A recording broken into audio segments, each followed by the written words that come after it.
안녕하세요. 저는 유니콘 멘토 상해 복단대 러시아어학과 김정한 멘토입니다. 반갑습니다. 지금부터 저와 함께 러시아어학과 학과 정보에 대해 탐색해 보겠습니다. 유니콘 멘토 멘토링이 앞으로 여러분들의 진학을 결정함에 많은 도움이 되기를 희망하겠습니다. 감사합니다. 현재 제가 지금 다니고 있는 상해 복단대학교는 중국 자체에서 선정한 대학교 순위를 봤을 때 칭화대, 그리고 북경대, 그 다음 바로 이어진 제가 다니고 있는 복단대학교 이렇게 좀 3위에 해당하는 학교를 지금 재학 중이고요. 러시아어학과는 이제 복단대학교 안에 있는 소수 언어학과, 러시아어를 제외하고 나머지 일본어, 이제 한국어, 프랑스어 등등 여러 개의 소수 언어과를 모아놓은 학부 중에 이제 속해 있는 러시아어학과라고 보시면 되겠습니다. 지금 제가 1학년을 끝나고 이제 2학년 복학을 앞두고 있는데 1학년 때는 학교 자체에서 선정한 과목인 기초 러시아어 1, 2를 이제 1학년에 거쳐서 배우게 되는데요. 기초 러시아어 1에는 정말 간단하게 대학 수준이라고 의심할 만큼 정말 간단한 알파벳 그리고 기본 발음을 한 반학기 정도 좀 학습을 하게 되고요. 그 다음에 1학기가 끝난 시점에는 간단한 문법 정도까지만 숙지된 상태로 1학기가 종료가 됩니다. 그리고 2학기가 되면서 이제 발음이나 그런 게 모두가 숙지가 됐기 때문에 이제 일상 회화에서 사용할 수 있는 그런 간단한 어법들부터 해가지고 1학년 과정을 통해서 기초 러시아어에 대해서 이제 학습을 하게 되고요. 이제 쓰는 공부 말고 이제 말하는 공부도 하게 되는데 1학년 1학기 때부터 자연스럽게 학교에서 러시아어에 대해서 노출을 시켜주는 게 러시아인 선생님께서 이제 회화 수업을 진행을 해주십니다. 처음에는 아무래도 중국에서 수업을 하다 보니까 중국어를 조금 많이 사용을 하시면서 이제 회화 수업을 진행을 하게 되는데 정말 날이 갈수록 이제 주차가 지나면 지날수록 러시아어를 계속 노출시켜 주시면서 학생들에게 직접 본인들 입으로 스스로 러시아어를 직접 말하게 함으로써 뭔가 저희 스스로 이제 배웠던 이제 쓰는 공부에서 배웠던 거를 직접 말로 하게 되면서 2배의 학습 효과를 나타낼 수 있게끔 도와주시는 역할들을 하십니다. 그래서 지금 제가 2학년 복학을 앞두고 있는데 2학년 때는 이제 과목명이 이제 기초 러시아에서 중급 러시아어로 바뀌게 됩니다. 중급 러시아어는 보통 어떤 내용이 있냐면 1학년 때 배웠던 기초 러시아어에서 배웠던 모든 문법들 그리고 특이한 용법들이 이제 점점 이제 영어로 생각하시면 이제 저희가 간단한 문법만 배웠다가 이제 뭔가 좀 실전에서 쓸 수 있는 그런 좀 자연스러운 어법 구상을 할 수 있는 그런 문법들을 배우게 되고요. 이제 아무래도 러시아어가 영어랑 다르게 이제 남자가 쓰는 언어가 있고 여자를 지칭한 언어가 있고 그 다른 제3자를 지칭한 언어가 다 따로 있듯이 그거에 대한 조금 완벽한 숙지를 이제 중급 러시아어 과정에서 배우게 되고요. 1학년 때는 이제 기본적인 선생님과의 대화가 목적이었던 회화 수업이 이제 저희가 시청각 자료를 이용해서 예를 들면 넷플릭스에 흔히 올라오는 러시아에 관련된 다큐멘터리나 아니면 러시아에서 제작한 영화 그리고 이제 다들 알고 계신 톨스토이나 유명한 작가들처럼 그런 분들의 책 같은 거 읽으면서 이제 러시아어 문화에 대해서 조금 깊게 배우게 돼요. 그래서 이제 그때부터는 뭔가 나 스스로가 이제 러시아어를 조금 말도 할 수 있고 쓸 수도 있고 이제 그러면 좀 문화적으로 접근을 하면서 이제 러시아라는 국가에 대해 조금 깊게 이해하는 과정 2학년 과정입니다. 이제 3, 4학년 때는 뭔가 1, 2학년 때 이제 러시아어를 말할 수 있는 기본적인 스킬을 배운다고 치면요. 이제 3, 4학년 때는 근데 선배를 보게 되면은 이제 보통 어떤 인턴 같은 걸 하게 되면서 3학년 수업을 들으면서 이제 각 나라와 연계된 특히 보통 인턴 같은 걸 하게 되면 보통 사무직을 생각을 하게 되는데 이제 바로 해외 인사팀 쪽으로 가게 돼서 러시아어나 영어, 중국어 이 세 개의 언어를 이용해서 좀 할 수 있는 이제 사람 대 사람으로 만드는 그런 업무들을 연습을 하고 그걸 이제 교수님들이 연결을 해주는 걸로 알고 있습니다. 솔직히 말해서 취업률만 보면 높다라고 얘기하기 쉽진 않은 것 같아요. 아무래도 러시아어 학과라고 생각을 하면 딱 전공을 했을 때 기타 다른 경제학과, 광고학과 이런 친구들에 비해서 전문성이 떨어지는 건 사실이에요. 이건 어쩔 수 없는 사실인 것 같은데 이제 가장 큰 무기가 러시아어를 전공을 했다 보니 졸업을 하는 시점에는 아무래도 러시아어라는 그런 언어를 이제 흔히 얘기하는 제2 외국어로 완벽하게 숙지를 할 수가 있게 되는 거거든요. 그래서 보통 이제 저희 학교 같은 경우는 유학생분들이 많이 안 계셔서 선배들도 사실 없어서 제가 이제 조금 길을 닦아나가는 그런 위치에 있어요.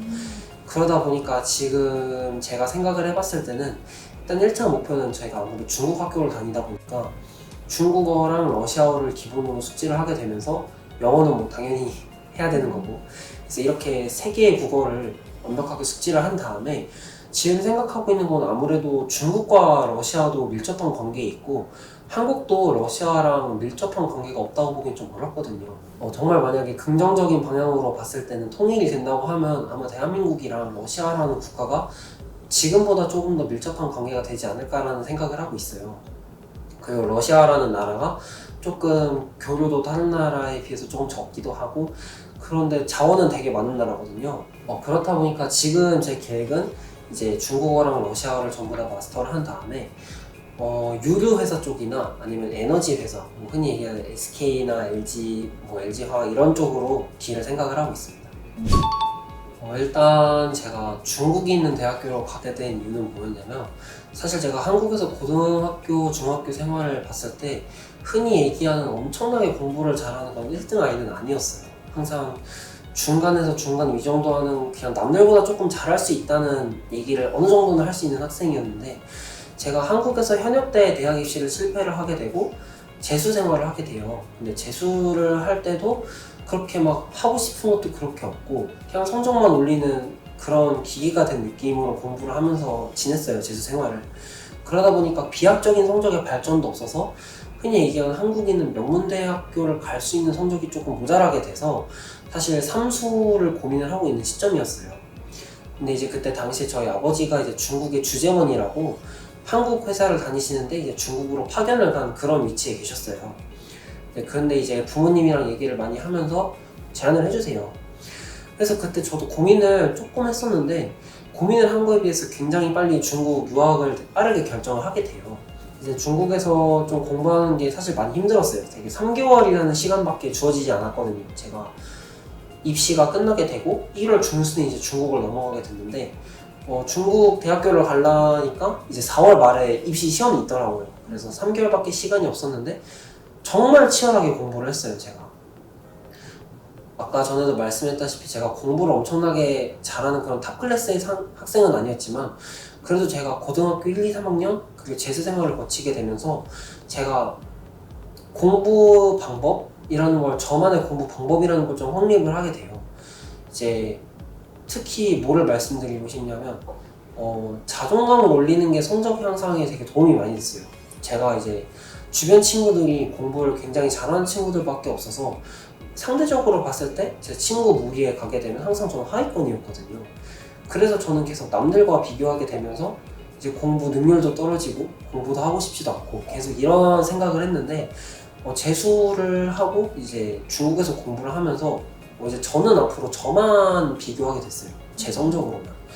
왜 그런 선택을 했냐면, 아까도 말했다시피 남들이랑 비교해봤자 좋을 게 하나도 없더라고요. 남들은 뭐 이제 보통 자극제라고 생각을 할 수 있는데 오히려 저한테는 독이었어요, 이게 남들이랑 비교를 하는 게. 그래서 항상 저는 제 눈앞에 놓인 제 점수들이랑만 비교를 하게 됐고, 목표를 조금씩 올려나가면서 거창한 목표 말고 있잖아요. 예를 들어서 제가 처음 시험에 50점이라는 점수를 맞았는데 다음 시험 때는 뭐 7, 80점이 목표가 될 수 있는데 저는 55점, 60점 이렇게 되게 생각을 해봤을 때 그렇게 어려운 목표들은 아닌 것들을 성취해나가는 기쁨을 얻으면서 성적을 향상을 했던 것 같아요. 이제 그래가지고 보통 중국 유학을 준비를 할 때 미리 고등학교부터 가서 준비를 하는 학생들이 많은데, 제가 또 어렸을 때부터 언어에 대한 관심이 되게 많았어요. 그래서 남들은 이제 영어에 좀 많이 투자를 하고 있을 때 제가 초등학교 때부터 중학교 때까지 중국어를 조금 공부를 했었어요. 사실 이게 중국 유학을 선택할 수 있었던 이유 중에 큰 그런 포인트였던 것 같은데, 그래서 언어를 공부를 함에 있어서 그렇게 어려움을 겪는 스타일도 아니었고, 흔히 공부를 하면 스트레스를 많이 받잖아요. 근데 저는 이제 영어랑 중국어 이런 언어들을 공부하는 데 있어서 스트레스를 받아본 적은 크게 없었어요. 제가 좋아했나 봐요, 이런 거를. 그렇게 이제 3개월 동안 이제 공부를 했는데, 제가 중국에 이제 대학교가 여러 개가 있는데 그 중에 명문대가 하나 더 있는데요. 절강대학교라고 항주에 있는 대학교가 있어요.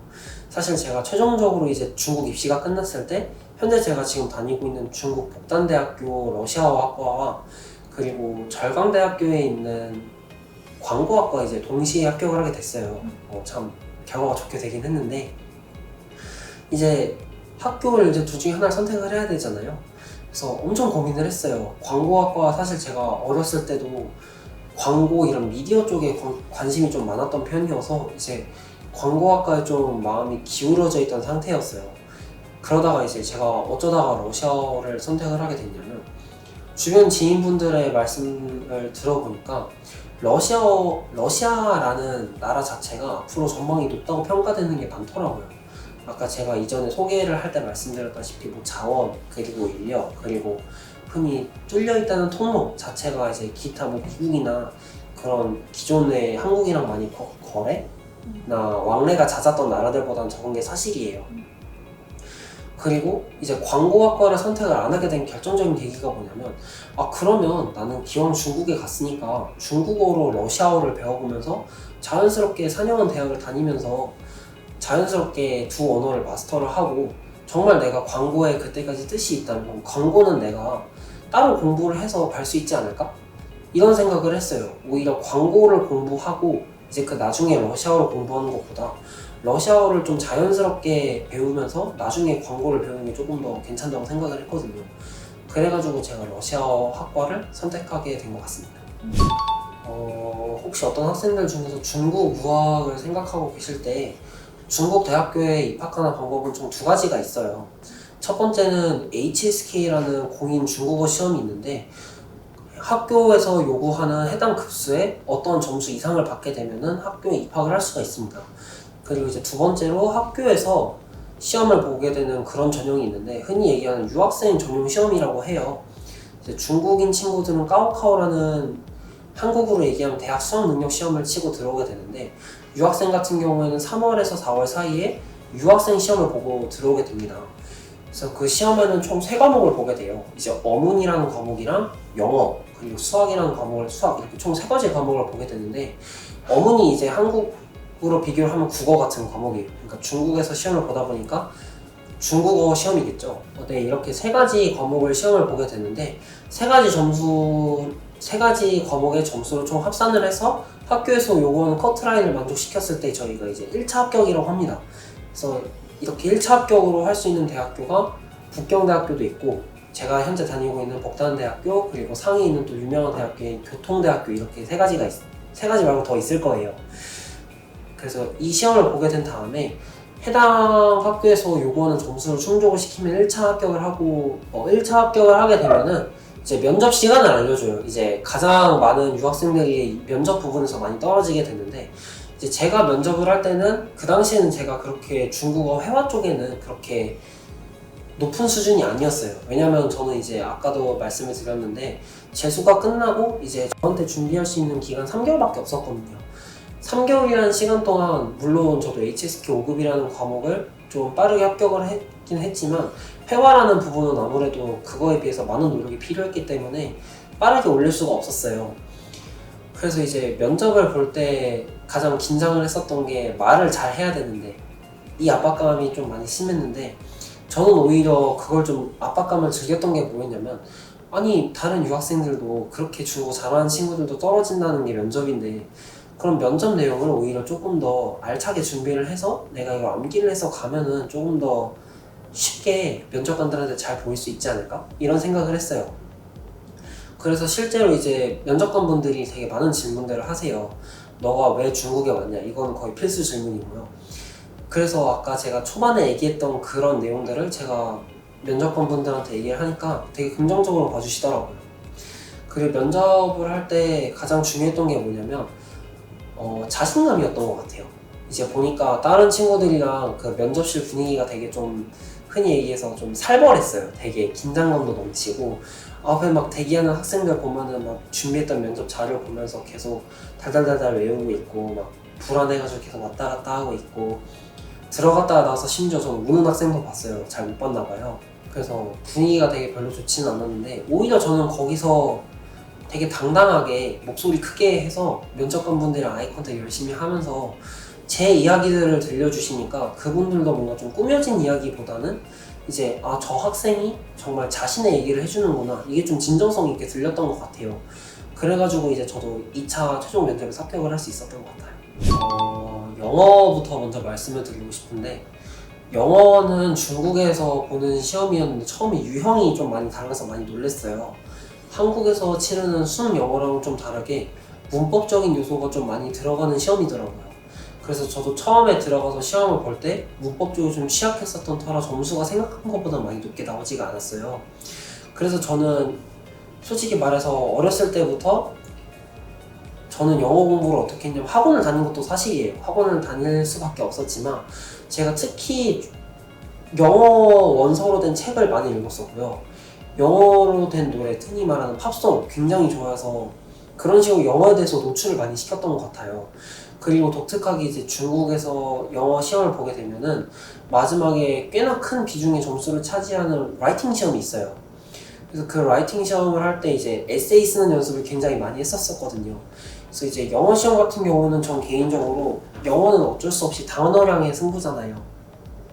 모르는 단어 암기 많이 하고 문법적인 요소도 많이 챙겼던 것 같고 추가로 이제 에세이 아까 말씀드렸는데 책에서 봤던 표현들을 그대로 써보는 연습을 되게 많이 했던 것 같아요. 괜히 뭔가 머릿속에서 나 문법적으로 이거 맞춰야 되는데 이런 좀 잡생각을 좀 떨쳐내고 책에서 봤던 그리고 노래에서 들었던 그런 자연스러운 흐름 있잖아요. 그런 것들로 조금 장문을 구성하려고 많이 노력을 했던 것 같아요. 그래서 영어 공부는 여기까지고요. 수학 공부 같은 경우는 이제 처음에 굉장히 많이 놀랐는데 이제 당연히 중국에서 보는 시험이다 보니까 중국어로 문제가 나오거든요. 그래서 처음에 이제 제가 수학 시험을 보게 됐는데 그 당시에 제가 아마 점수가 30점이었나? 150점 만점? 이랬을 거예요. 왜냐면 중국어로 문제가 나오니까 이게 아는 문제여도 풀 수가 없었던 거예요. 그래서 저처럼 혹시라도 중국으로 가서 수학을 준비하시는 분들이 있다면 꼭 시험지를 먼저 받아가지고 거기에 있는 수학적인 용어들이 다 중국어로 나와 있기 때문에 저는 처음에 이제 수학 점수 높이려고 거기에 있는 수학적인 용어들을 전부 먼저 외웠었어요. 뭐 수선이라던가 뭐 삼각형, 뭐 간단한 거라지만 삼각형, 뭐 직선, 뭐 수선, 뭐 적분, 뭐 이런 말들 같은 거를 다 노트에 적어가지고 외우면서 다녔어요. 그러다 보니까 길지 않았어요. 한 2주? 2주 정도 지나다 보니까 자연스럽게 이제 한국에서 수학 문제 풀듯이 접근을 할 수가 있었고요. 수학 문제가 제가 당시에 수능 공부를 했을 때 킬러 문제라고 하는 29번, 30번 문제들이 있었는데요. 냉정하게 말했을 때 그런 문제들이 많이 나오지가 않습니다. 그래가지고 중국에서 쓰는 수학적인 표현이나 그리고 이제 증명 문제를 굉장히 많이 풀어요. 150점 중에 제 기억으로는 아마 50점이 증명 문제로 기억이 나는데요. 이제 증명 문제를 좀 한국어로 썼을 때 좀 논리 정연하게 써야 되잖아요. 그래야지 높은 점수를 받을 수가 있잖아요. 그래서 중국어로 이제 논술을 쓰는 연습을 굉장히 많이 했었어요. 저는 오히려 그래서 간단한 수식들로 표현을 할 수 있었음에도 불구하고 시험 전에는 좀 말처럼 많이 쓰는 연습을 했어요. 한국어로 얘기하는 것처럼 되게 자연스러운 문장의 흐름이라고 해야 되나? 그런 연습을 굉장히 많이 했었어요. 그래서 이제 사실 문제 푸는 거는 본인 학습량이 누적량이기 때문에 뭐 공부에 언도가 있다, 뭐 어떻게 해야지 중국 수학에서 높은 점수를 맞을 수 있다 얘기를 하는 건 좀 거짓말이고 꼼수를 바라는 것 같아요. 어쩔 수 없는 학습량의 누적이 가장 중요한 것 같은데 이제 그걸 제외하고 이제 논술로 써야 되는 부분이 있다고 했잖아요. 그 부분만큼은 그 연습이 굉장히 중요했던 것 같아요. 이제 그 다음은 마지막으로 어문 문제인데 어문 같은 경우에는 정말 가장 중요한 거는 누구보다 많이 단어를 알고 있느냐의 싸움인 것 같아요. 그리고 이제 유학생 같은 경우는 여러 가지 유학생을 나뉠 수 있는데 저처럼 이제 좀 단기로 준비했던 학생들도 있고요. 고등학교 2학년 때부터 중국에서 준비를 했던 학생들이 있고 어렸을 때부터 이제 중국에서 한 10년? 12년 정도 살았던 학생들이 있어요. 근데 이거는 아무리 생각을 해봐도 오래 살았던 친구들이랑 비교를 할 수밖에 없는데 그 친구들은 일단 기본적인 중국어에 대한 이해도도 높지만 이제 한국에서 국어 시험을 볼 때 저희가 한글의 단어를 많이 안다고 해서 국어 점수를 높게 받을 수 있는 게 아니잖아요. 한국에 대한 그런 문화적인 면도 이해를 해야 되는 게 많고 그리고 글적으로 접근을 했을 때 조금 높은 지식 같은 게 요구를 하는 게 많잖아요. 그렇다 보니까 중국어라는 이 언어를 좀 이해를 해야지 높은 점수를 받을 수 있는 게 어문 시험이었어요. 그렇다 보니까 저는 좀 어떤 부분에 좀 투자를 하게 되었냐면 작문 파트가 있어요. 작문은 어떤 시험이냐면 흔히 얘기하는 에세이 쓰는 시험이에요. 아까도 영어에서도 얘기했다시피 라이팅 시험이라고 생각을 하시면 가장 편한데, 어떠한 논제를 던져주면은 거기에 대한 저의 생각 혹은 뭐 찬성 혹은 반대 뭐 이런 식으로 해서 일정량의 글을 쓰는 연습을 합니다. 그래서 저는 오히려 그 작문 연습에 투자를 굉장히 많이 했었던 이유가 뭐였냐면, 중국어를 저는 단어 위주로 학습을 하고 있었어요. 왜냐하면 단어를 알아야지 시험을 볼 수 있고 단어를 알아야지 말을 할 수 있기 때문에 단어 암기에 정말 대부분의 시간을 투자를 했던 것 같아요. 그렇다 보니까 앞에 있는 그런 좀 문화를 이해해야, 그리고 좀 중국에 좀 오래 살아야 쉽게 풀 수 있는 그런 문제들보다 오히려 저한테는 그런 작문 시험이 조금 더 돌파구였거든요. 그렇다 보니까 3개월간의 학습을 하면서 초반 한 달 동안은 이제 단어 외우는 데만 전념을 하고요. 입시 공부에 좀 뛰어들었을 때부터는 이제 조금 똑같은 단어를 이용했을 때도 수준 높은 문장이 나올 수가 있고 조금 미완성된 문장이 나올 수가 있잖아요. 그래서 저는 이제 수준 높은 문장을 구사하는 데 굉장히 많은 노력을 투자를 했어요. 그래서 저는 오히려 단기로 중국 유학을 선택을 해야 된다면 수학이랑 영어는 정말 한국에서 공부를 많이 해두신 분들이 조금 더 수월하게 중국 대학 시험에서 합격을 할 수 있으실 것 같고, 어문 시험 같은 경우에는 정말 많은 양의 단어량이 이제 본인의 무기가 될 것 같아요. 아무래도 새로운 환경에서 새로운 공부를 하다 보니까 수학이랑 영어도 솔직히 안 힘들었다고 하면 거짓말이고요. 중국어가 가장 힘들었죠. 이제 당장 중국 대학교에 들어가야 되는데 중국어를 못하면 이게 의미가 없다, 이 생각이 계속 저의 머릿속에서 떠나진 않았어요. 근데 그거를 극복할 수 있었던 가장 컸던 방법이 뭐였냐면, 영어도 제가 처음에 어렸을 때 공부를 했을 때 영어에 대한 좀 진입장벽을 제가 허물었던 게 뭐였냐면, 아까 말했다시피 팝송 많이 듣고 영어로 된 책 많이 보고 제가 좋아하는 장르의 책 많이 보고 그리고 애니메이션 같은 걸 되게 많이 봤단 말이에요. 그것처럼 저도 이제 중국에서의 어떤 매체들에 조금 접근을 하기 시작했어요. 그래서 친구들이 추천해줬던 그런 중국 청춘 드라마라던가, 중국 노래는 솔직히 저에겐 좀 버거워서 듣지 못했는데 드라마를 되게 많이 봤던 것 같아요. 아무래도 공부만 할 수는 없다 보니까 주말에는 제가 항상 집에서 중국 드라마를 보면서 중국어라는 거에 대해서 좀 친밀하게 다가갈 수 있는 노력을 되게 많이 했던 것 같아요. 아무래도 드라마다 보니까 제가 공부를 하는 게 아니잖아요, 드라마를 보는 건. 그렇다 보니까 저 스스로도 은연중에 그냥 자연스럽게 중국 공부를 하고 있었던 것 같고요.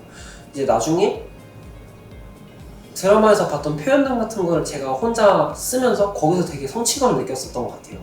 그렇다 보니까 그런 말을 따라해서 제가 써봤고, 그리고 제가 또 쓴 말이 드라마에서 나오는 걸 듣다 보니까 이게 좀 이중으로 학습 효과가 나타나는 것 같았어요.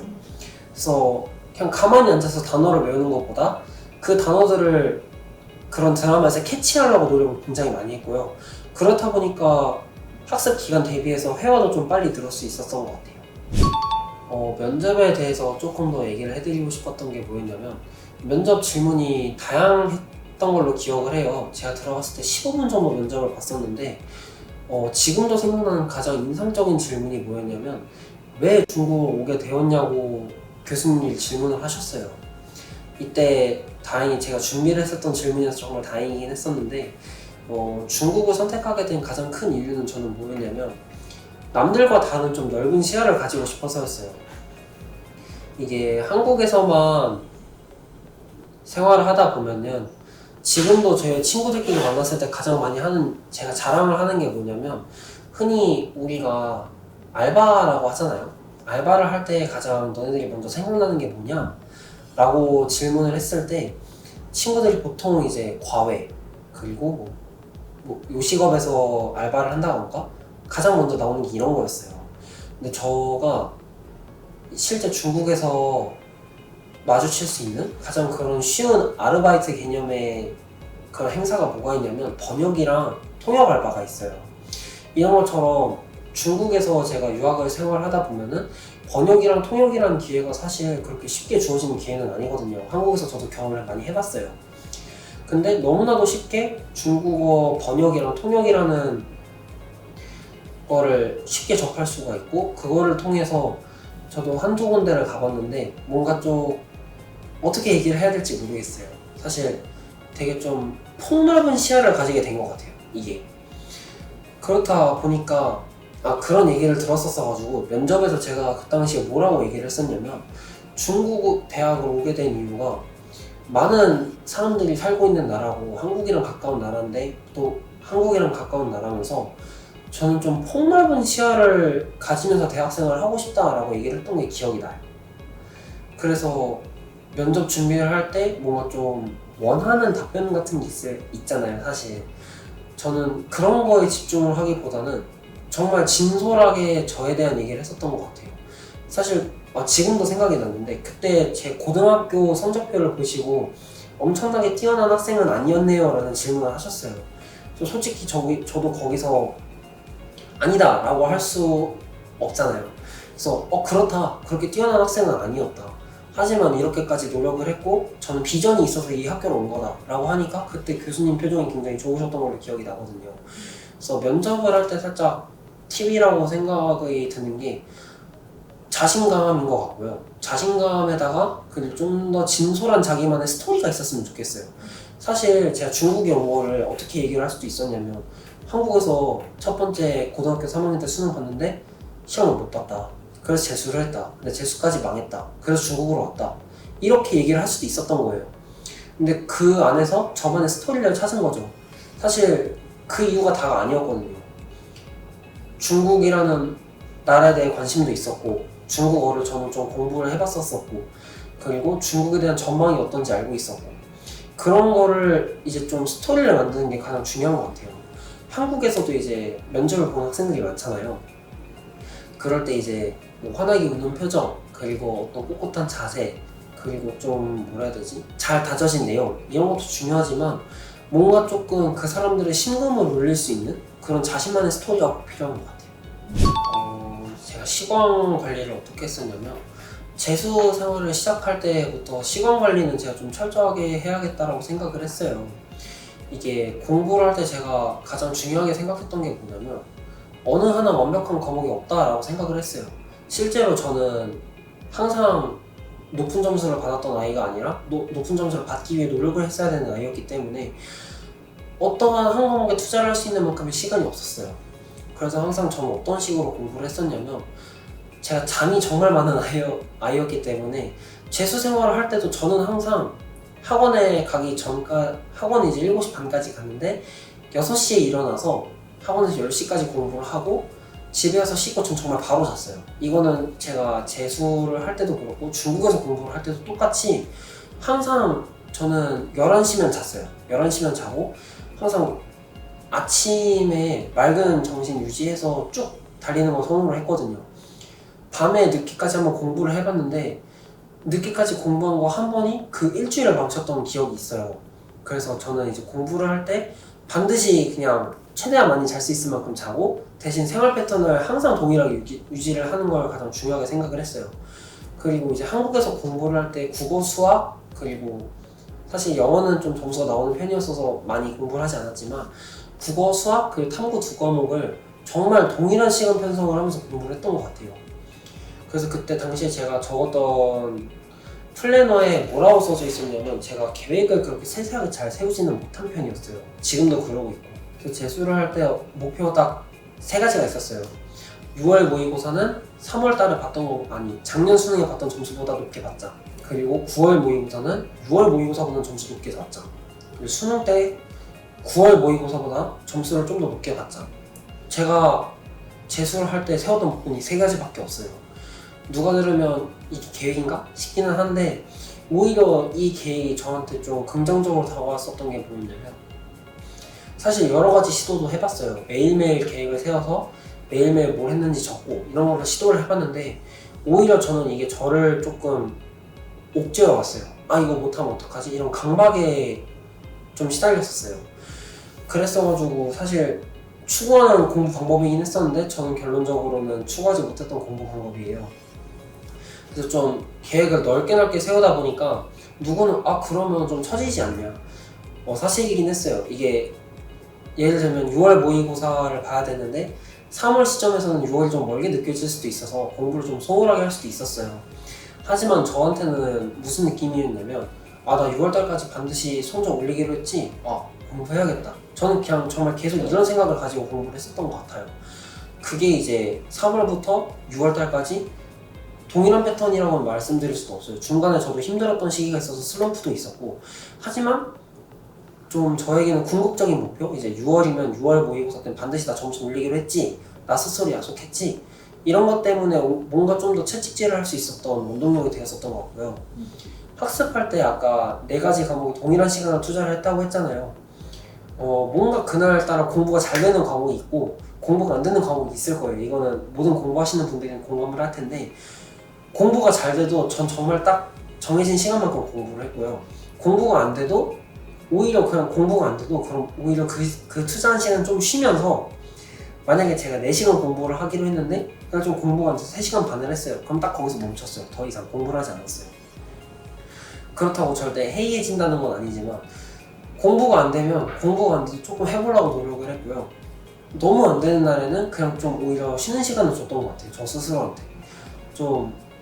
저 스스로 좀 환기를 하면서 정해진 시간보다 공부는 좀 덜 했지만 그래도 그 시간을 충분히 채울 수 있는 그런 노력들을 많이 했던 것 같아요. 그래서 이런 것들이 좀 이어져 오면서 중국에서도 공부를 할 때 이제 저는 중국어에 좀 시간 투자를 했었어야 됐잖아요. 그때는 좀 한국에서 공부를 했을 때보다 좀 특수적인 상황이긴 하지만 이제 중국어도 동일하게 수학이랑 영어를 놓을 수는 없었거든요. 그래서 그때 당시에 제가 공부를 밥 먹고 쉬는 시간 제외하고 하루에 10시간 이상을 유지를 했었던 것 같아요. 그 10시간 중에서 중국어는 제가 부족한 걸 알지만 수학이랑 영어를 놓치면 안 됐었기 때문에 중국어에 7시간, 그리고 수학, 영어 동일한 1시간 반씩 생활 패턴 루틴이라고 하죠. 루틴을 항상 유지를 했었던 것 같아요. 그런 식으로 공부를 했었던 게 오히려 저한테 좀 위안이 될 수도 있었고, 오히려 좀 더 저를 채찍질할 수 있었던 그런 원동력이 되었던 것 같아요. 아까도 말씀을 한번 드렸었는데 제가 그렇게 공부를 어디서 엄청 잘한다라고 말할 수 있는 학생이 아니었어요. 그런데 제가 고등학교를 어디로 가게 되겠냐면 이제 공부 잘하는 친구들이 많이 모이는 목동에 있는 자유형 사립고등학교에 제가 입학을 하게 돼요. 그래서 그때 제가 처음으로 시험을 봐서 반석차를 확인했을 때, 보통 저는 그래도 중학교 때는 흔히 말하는 상위 쪽에는 속해 있었어요. 그래도 공부를 많이 좋아하진 않았지만 그래도 공부를 했던 아이였기 때문에 최상위는 아니었지만 상위는 유지하는 학생이었거든요. 근데 이제 그런 목동에 있는 학교에서 그런 친구들과 공부를 해서 시험을 봐서 결과를 봤는데 처참했었어요. 정말 한 번도 보지 못했던 점수들과 한 번도 보지 못했던 등수들이 항상 제 뒤를 따라왔었어요. 그래서 고등학교 1학년 때부터 고등학교 3학년 때까지 자존감이 엄청 많이 떨어졌던 것 같아요. 남들이랑 비교를 하다 보니까, 근데 그 남들이 특정 몇 명이 아니라 제 주변 전부더라고요.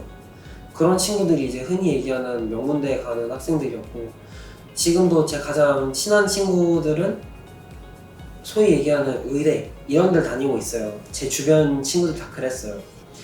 그래서 공부를 했는데 저는 이제 예를 들어서 수학이 3등급이 나왔었다가 공부를 해서 2등급이 나온 거예요. 전 너무 기쁘잖아요. 공부를 해서 2등급을 맞았으니까.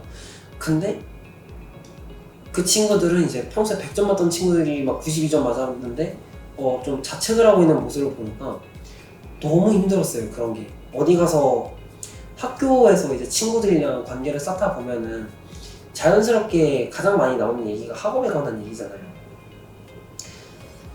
제가 제일 아쉬웠던 게 학업에 관한 얘기를 친구들과 자주 못했던 게 지금도 조금 아쉽고, 지금도 조금 그때 당시로 돌아가보면 되게 힘들었던 것 같아요. 제 친구들은 뭐 소위 말하는 11111 이렇게 받고 있는데 저는 그 점수를 받지 못했으니까. 그래서 학창시절에는 계속 남들이랑 비교를 하면서 좀 많이 힘들었었어요. 근데 아마 이런 학생들이 정말 많을 거예요. 자기 점수에 만족 못하고 남들 자기보다 좀 뛰어난 사람들이랑 비교를 하면서 저를 깎아먹고 있는 그런 학생들이 진짜 많아요, 주변에. 근데 저는 이걸 어떻게 이겨냈냐면 어느 순간 그냥 저 혼자 깨달았던 것 같아요. 그냥 왜 나 남들이랑 비교하고 있지? 나 왜 터무니없는 애들이랑 비교를 하고 있지? 올라갈 곳이 많은데 단계를 밟아갈 생각을 안 하고 전 계속 저기 꼭대기층만 바라보고 있었던 거예요. 그러다 보니까 고등학교 학창시절 내내 자존감 떨어져 있고 자신감 떨어져 있고 그러다 보니까 자연스럽게 공부를 하면서도 이게 하는 게 맞나 이런 생각을 정말 많이 했었는데 어느 순간 제가 공부를 하는 걸 부정을 안 하기 시작했어요.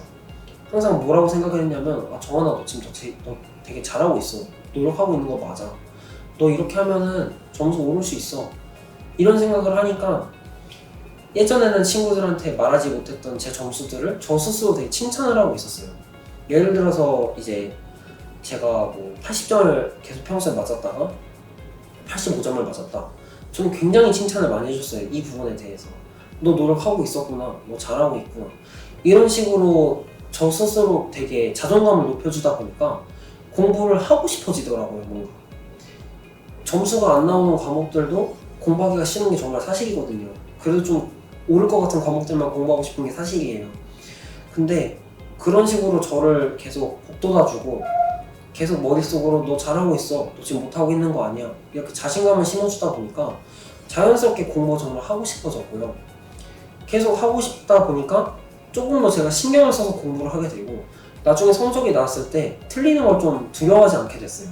오히려 틀렸으면 나 이거 틀렸네? 다음에 맞추면 되겠다. 이런 식으로 좀 높은 위치를 보고 가는 게 아니라 정말 단계 하나하나 이런 식으로 올라가는 연습을 했었던 것 같아요. 그래서 결론적으로는 지금 대학교 와서 공부하는 것도 그렇고 재수했을 때 공부했던 것도 그렇고 제가 이제 좀 성적을 향상할 수 있게 된 가장 큰 비결이 어떠한 특정한 공부 방법이 아니라 제 스스로 자존감을 높여줬던 게 성적이 오를 수 있었던 거에 가장 큰 비결이 아닌가 싶어요. 진짜 지금도 너무 생생한데 제가 그때 한국에 이제 중국에서 공부를 끝내고 한국에 들어와서 이제 합격 통보만 기다리고 있었어요. 근데 그때가 아직도 정확하게 기억이 나는데 1시쯤이었거든요. 점심 먹고 나서 1시쯤이었는데 핸드폰 하고 있었는데 친구들이 막 알려주는 거예요. 야, 복단대학교 합격 발표 났대. 들어가서 확인해봐 이러더라고요. 그때 심장이 진짜 미친듯이 뛰었었어요. 미친듯이. 근데 일단 그 전에 제가 다행히 지금 제가 다니고 있는 학교 말고 다른 학교도 합격을 해 있는 상태였긴 했지만 사실 복단대가 너무 가고 싶었어가지고 이것만 기다리고 있었거든요. 그래서 그때 밥 먹고 소파에서 친구들이 막 연락해줘가지고 학교 사이트 진짜 손 벌벌 떨면서 로그인을 했었어요. 그래서 막 그거 확인 버튼을 누르고 진짜 핸드폰 뒤집어 놓고 한 5분 동안 집에 막 돌아다녔던 것 같아요. 막 못 보겠어가지고. 그러다 쓱 봤는데 그 중국어로 합격이라고 써있는 거예요. 진짜 그 자리에서 엄청 울었어요. 진짜 엄청. 좀 왜 울었었냐면 제가 고등학교 때도 좀 많이 수준 높은 친구들과 공부를 하면서 자존감이 많이 떨어졌다 그랬잖아요. 그래서 그때 당시에 정시도 가나다군 3개 다 떨어지고 수시 6개 다 떨어졌었어요. 재수 끝나고도 수시 6개 썼던 거 마지막까지 합격 발표 기다렸던 게 있었는데 추가 합격에까지 갔는데도 다 떨어졌었어요. 그러니까 대학 입시 2번 치르면서 떨어진 것만 벌써 수시 12개, 정시 3개, 15개가 떨어진 거예요. 그렇게 15개가 떨어지고 뭐 합격이라는 말을 어디서 들어본 적이 없었는데 처음으로 제가 원하던 대학교에 그 합격이라는 단어를 보니까 진짜 뭐라고 표현할 수 없었을 만큼 기뻐서 눈물이 났던 것 같아요. 대학을 가고 나서 저 스스로한테 제일 많이 바꾼 게 뭐냐면 공부를 일단 학습 방면에서는 좀 스스로 많이 바꾼 게 수동적이었었어요. 원래 수동적이었었는데 능동적으로 바뀌게 된 것 같아요. 뭔가 사실 솔직히 얘기를 해서 중국어에 대한 합숙량이 그렇게 많이 있는 상태가 아니라 3개월 만에 중국어 공부하고 중국 대학에 붙은 거잖아요. 근데 당장 학교를 가게 되면은 교수님들은 모두 중국어로 수업을 하시고 모든 자료는 중국어로 나오기 때문에 되게 힘들었거든요. 학교 처음에 가가지고. 그래서 뭔가 중국 대학교에 들어가기 전까지 공부를 할 때는 뭔가 목적을 위해서 공부를 했었던 거라고 말씀을 드리면 중국 대학교에 가기 위해서는 제가 공부를 하기 위해서 공부를 했었던 것 같아요. 처음에 이제 좀 많이 힘들었었던 건데 항상 가서 저는 녹음기를 켜놓고 강의를 다 녹음을 했어요. 전부 다 풀로 녹음을 하고 빈 날에, 그러니까 강의가 없는 시간에는 그냥 진짜 빈 강의실 가서 그 녹음 다시 다 듣고 모르는 단어 다 적고 그런 식으로 해서 노력을 많이 했었던 것 같아요. 근데 그게 이제 수업을 따라가려고 했던 노력이라고 보실 수 있긴 한데 맞기는 하거든요. 수업을 따라가기 위해서 그렇게 했었던 거예요. 근데 그렇다 보니까 저도 자연스럽게 그냥 공부를 하고 있었던 거예요. 예습이든 복습이든 그냥 너무 자연스럽게.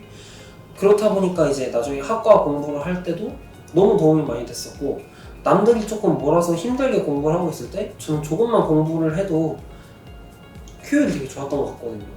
그래서 이제 대학교를 입학을 해서 가장 많이 바뀌었던 게 이제 러시아어다 보니까 언어를 제가 하고 싶어서 갔다고 했잖아요.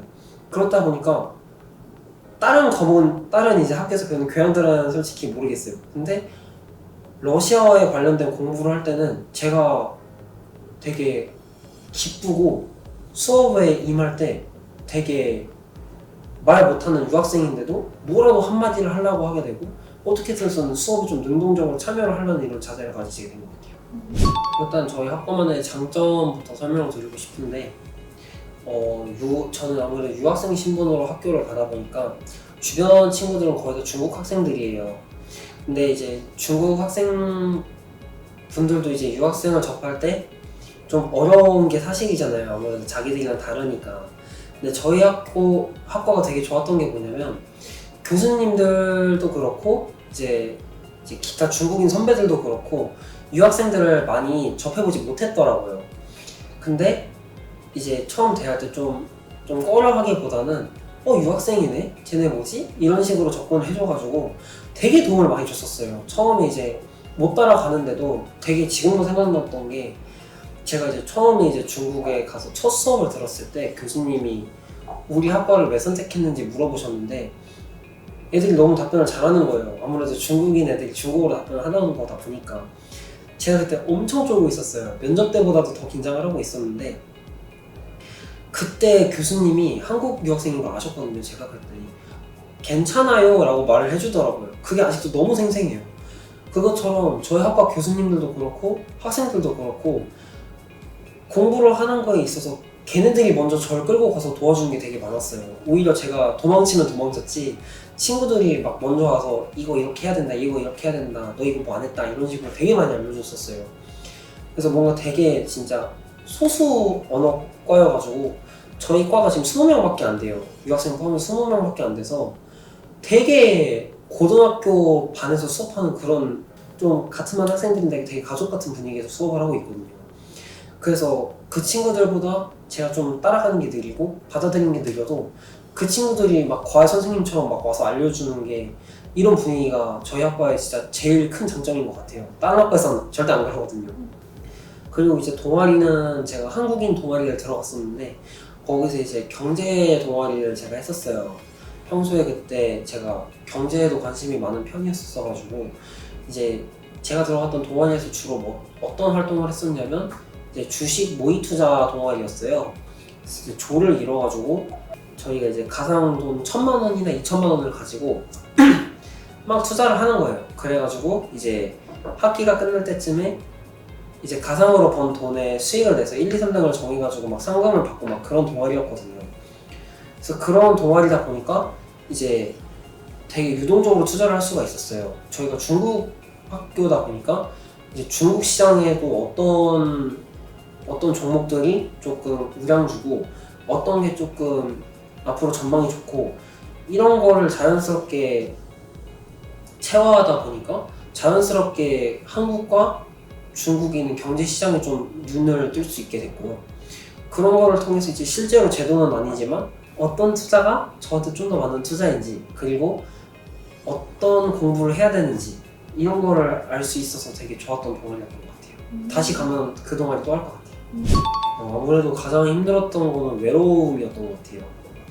이제 가족들은 전부 한국에 계시고 이제 저 혼자 홀로 이제 중국에서 공부를 하는 거잖아요. 근데 제가 중국에서 공부를 할 때 가장 부러웠던 친구들이 한국 유학생들이 좀 많은 과인 친구들이었어요. 근데 사실 그게 저희 학과 빼고 나머지 학과 전부 다거든요. 그래서 애들이 공부를 할 때 보통 보면은 한국에서 친구들 공부할 때 보면 과제할 때도 여럿이 모여서 같이 막 카페에서 공부하고 아니면 막 여럿이 모여가지고 막 얘기도 하면서 공부하고. 근데 저는 그럴 수가 없었어요. 외국인 유학생이 저 하나밖에 없어가지고 완전 홀로서기였거든요. 시간표를 짤 때도 누구한테 조언 별로 못 받은 상태에서 저 혼자 그냥 막 연구하면서 시간표 짜고, 막 어디 다닐 때도 막 친구들, 다른 한국 학생들 보면은 막 누구랑 같이 다니고 막 그러는데 저는 그런 기회가 별로 없었어요. 아무래도 접점이 많이 없다 보니까. 그래서 공부를 하다가 외로움이 너무 컸었어요. 그렇다고 해서 제가 친구가 없었던 건 아닌데 다른 유학생 친구들도 있었는데, 이제 저희 학과만, 이제 각 학과만의 어려움이 있고 각 학과만의 살짝 애로사항이 있잖아요. 근데 이런 걸 누구한테 얘기를 해서 그 친구들이 공감을 해줄 수가 없는 거예요. 그래서 이런 것들이 굉장히 많이 좀 외로워서 많이 공부하기가 힘들었었는데, 극복을 어떻게 했냐면 정말 그냥 저 혼자 그런 생각들 안 하고 그냥 그때 초반에는 애들이랑 운동을 되게 많이 했었어요. 막 밤에 나가가지고 배드민턴 엄청 치고, 그리고 주말에는 애들끼리 모여가지고 풋살 되게 많이 하고, 좀 살짝 액티비티한 활동들을 많이 하면서 좀 외로움 같은 거 극복을 할 수 있었고요. 나중에 최종적으로는 이제 저도 다른 학과 친구들이랑 많이 섞이게 되고 동아리도 하게 되면서 지인들도 많아지다 보니까 그런 외로움에서 좀 벗어날 수 있었어요. 만약에 제가 상해 북단대학교 러시아학과를 진학을 결정을 하고 이걸 제가 좀 미리 알고 좀 알아봤었으면은 가장 먼저는 제가 중국어 공부를 좀 더 했을 것 같아요. 왜냐하면 이게 언어를 배우는 거다 보니까 그 나라의 언어에 대해서 깊은 이해가 없으면 배우기가 좀 힘들더라고요. 그래서 저가 만약에 다시 시간을 되돌릴 수 있다면 오히려 좀 더 빠르게 중국으로 유학을 왔을 것 같아요. 정말 하루라도 빨리. 그러고 이제 제가 러시아학과에 합격을 하게 되고 학교에 들어가기 전까지 이제 약 2개월 반 정도의 시간이 있었는데, 그 시간 동안 저는 이제 사실 공부를 하고 싶진 않았어요. 러시아어 공부를 하고 싶진 않았는데, 그래도 기왕 러시아어 학과에 가는 학생이니까 좀 뭐가 있을까 해가지고, 제가 원래부터 책 읽는 것도 좋아하고 클래식을 저희 어머니가 좋아하셨어가지고 어렸을 때부터 많이 들었어요. 그래서 이제 러시아에 있던 유명한 그런 작곡가 그런 분들의 노래도 굉장히 많이 듣고, 그리고 발레가 많이 유명해가지고 발레 공연 같은 것도 이것저것 찾아보고, 그리고 톨스토이처럼 유명한 작가분들의 작품들도 많이 읽어보고, 그런 식으로 이제 러시아어를 공부하기보다는 러시아라는 나라에 조금 더 가까워지고 싶어서 그런 노력들을 많이 했었던 것 같은데, 어제 학창 시절로 돌아가서 정말 만약에 제가 상해북단대학교 러시아과에 진학을 하기로 마음을 먹었으면 중국어에 대한 조금 더 깊은 공부를 투자를 하고 싶었고, 그리고 그때가 된다면 러시아어를 좀 더 공부를 해서 학교 들어갔을 때부터 뭔가 좀 나 이거 아는데? 살짝 이런 느낌을 가지고 공부를 하고 싶어요. 제가 이제 목표했던 학과를 진학을 하게 됐는데, 일단 제가 지금 시점에서는 올해 전역을 했고 이제 9월 달에 복학을 앞두고 있어요. 2학년 복학을 앞두고 있는데, 일단 최종 1차적인 목표는 저는 이제 중국에서 러시아어를 배우고 있는 학생이기 때문에 졸업하는 시점에는 저는 반드시 중국어랑 러시아어는 원어민 수준으로 구사를 하고 싶어요. 이게 제 가장 1차적인 목표이고, 사실 이게 이루어지기 전까지는 제 2차적인 목표는 없다고 생각을 할 정도로 언어에 대한 마스터를 목표로 하고 있어요.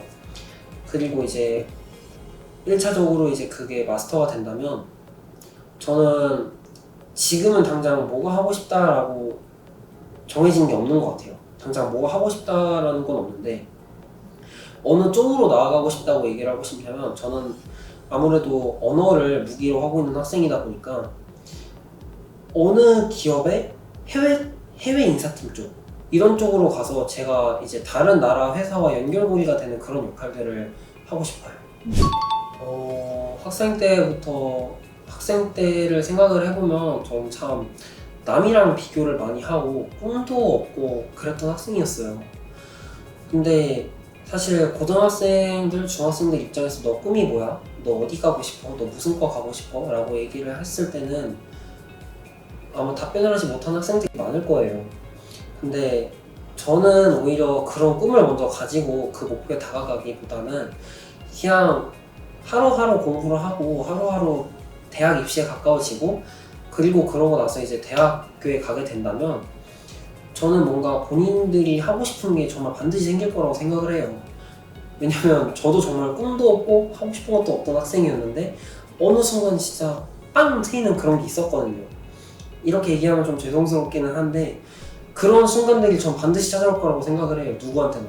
아마 지금 이걸 듣고 있는 학생분들도 최소한 본인들이 지금까지 여태까지 살아오면서 아 이거 하고 싶었어 라고 이렇게 반짝했던 순간들이 있을 거거든요. 저는 그거를 반짝이 아니라 그 반짝임을 되게 오랫동안 가지고 그거를 좀 키워나가셨으면 좋겠어요. 사실 저도 한국에서 대학교를 다닐 줄 알았고 중국이라는 땅에서 대학교를 가고 거기서 러시아어를 전공을 하려고는 정말 한 번도 생각을 못 해봤거든요. 근데 이게 저한테는 누구한테는 그거 짜집기 아니야? 라고 들릴 수 있는데 오히려 저는 저만의 스토리를 만들어 나갈 수가 있었어요.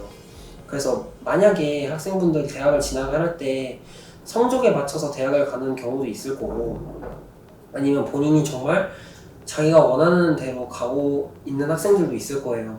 이 두 학생분들도 전부 그냥 그저 아 나 대학교 왔다 이게 아니라 그냥 뭔가 자신만의 스토리를 만들어가면서 학과 생활을 하게 되면은 뭔가 좀 의미 있는 학교 생활이 될 거고, 그게 뭔가 자신만의 원동력이 될 것 같아요. 저도 절대 어디 가서 공부 잘한다, 쟤 되게 능동적으로 공부 잘한다 이런 말 들어본 적 없었어요. 그런데도 저도 할 수 있었거든요. 이제 대학교에 들어오게 되면서 이제 나만의 스토리를 생각을 해봐야겠다 라고 하니까 이제 저만의 길을 찾게 되고, 제가 어떤 공부를 해야 되고 앞으로 무엇을 탐구를 해야 되고 이런 게 정말 길이 만들어져요. 그러다 보니까 좀 수동적인 생각 말고 계속 반복해서 얘기하지만 본인의 스토리를 만들어 나갔으면 좋겠어요. 이게 제 생각에는 대학 진학도 그렇고 그 이후에도 아마 학생분들한테 가장 크게 도움이 되지 않을까라는 생각이 듭니다. 감사합니다.